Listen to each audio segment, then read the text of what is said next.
Hello everyone, welcome to my channel. I am Ayden from Looking Toys and today I'm going to show you the Marvel Legends Classic Loki. Let's get started. Let's start with the box. At the front's bottom there is the Loki logo. Above it there is a 3D render of the classic Loki figure. At the top of the front is the name. And here is another logo. On this side you will see the Build-A-Figure. Classic Loki is the second figure in the Khonshu wave and he comes with the right leg of Khonshu. And here is some text. At the bottom of the back you will find some text and the barcode, which is now on screen. And here is one more 3D render of the figure and the accessories that he comes with. On this side there is a picture of him and the Marvel Legends logo.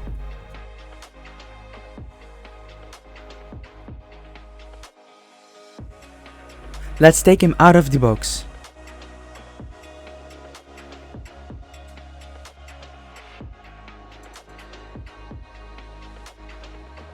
At the side of the box are the accessories and the Build-A-Figure piece.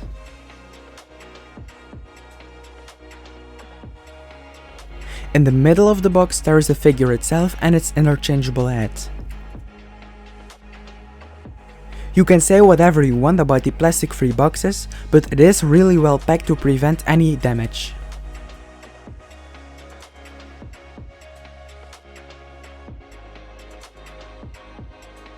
Let's take a quick look at the Build-A-Figure piece. Yeah, this leg looks great. It's nicely detailed and it's also really big. I'll show you quick the articulation. So, double jointed pinless knee,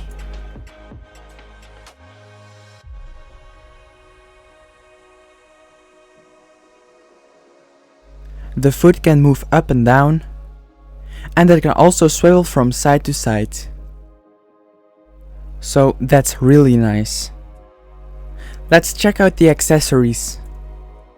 He comes with two of these translucent green power effects that he used in the last episode of Loki Season 1. We've seen this before, but it still looks great. You can put them on his hands to make it seem like he's using the power, which looks very cool. You can place them however you prefer. Just like this.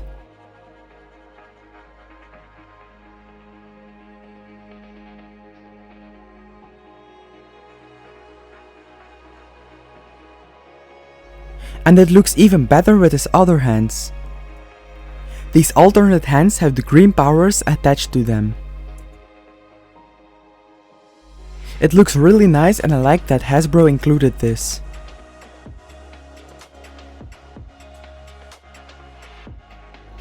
I'll definitely use these hands.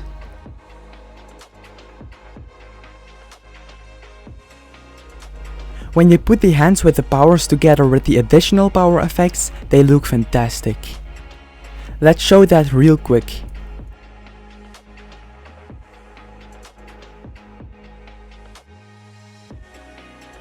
This is really awesome and I'm definitely going to pose him as in the Glorious Purpose scene.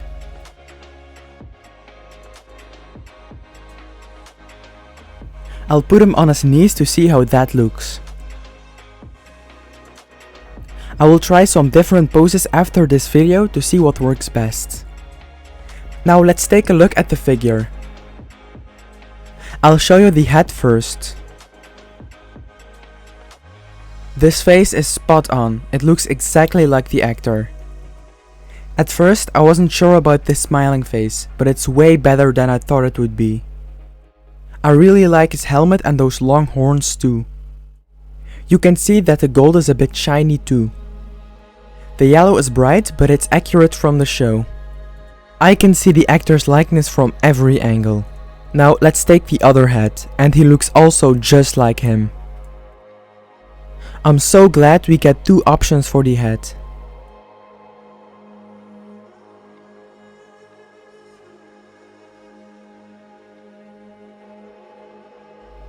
I'll swap the head real quick so you can see it. The head is on a dumbbell joint. It might take a bit of force, but it will work eventually. You do have to be very careful not to break his horns. So his head with a serious expression looks like this. I can't say enough how much I like this face, but let's move on to the rest of his body. I'll quickly swap the faces for that. I'm really happy with his face, but I'm quite disappointed with his body. To me, it looks very straight and clunky. There's much weathering, but apart from that, there aren't many details. Everything is just plain green or yellow. Personally, I don't think it looks like clothing. His cape doesn't seem that great either. Some parts have weathering, but other parts are just bright yellow. It's not awful, but I think it could have been way better. Also, his cape is really thick. You can hardly move it, especially the bottom part of the cape. You can't take off his cape since it's connected to his neck. I actually like this because it keeps the cape from falling off all the time.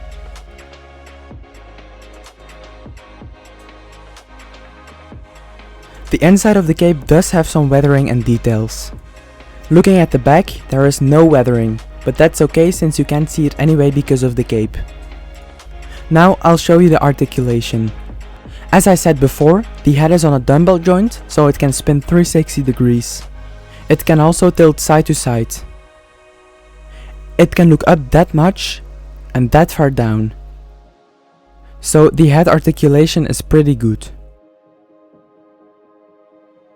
His horns are bendable as well. His arms can't go all the way around because of the cape.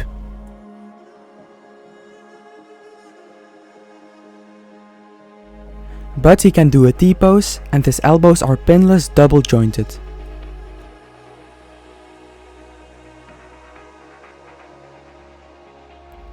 His wrists can rotate 360 and he has horizontal hinges.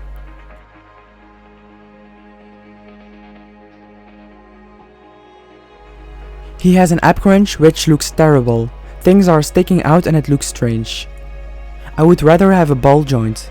I really don't get why Hasbro went with this instead of a ball joint. The cape also sticks out because it's so thick. When you have him crunch forward, it looks not bad, but backwards is just so weird. Even his glorious purpose pose looks ugly.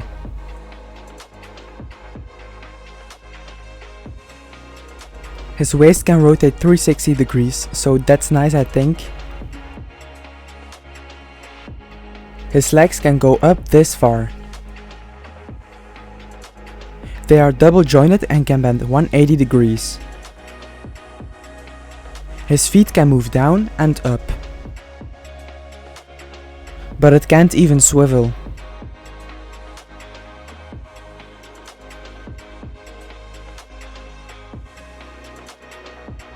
He can do a split. And the legs can go backward this far. Overall, I'm impressed by the figure's face and the accessories. However, I'm let down by the body and the stiff cape. The articulation choices, like the limited arm movement due to the cape and the awkward ab crunch, are disappointing. But I have him displayed in a cool pose, so it's not the end of the world. I'm happy that we have this figure. That's it for today. Let me know what you think about this figure.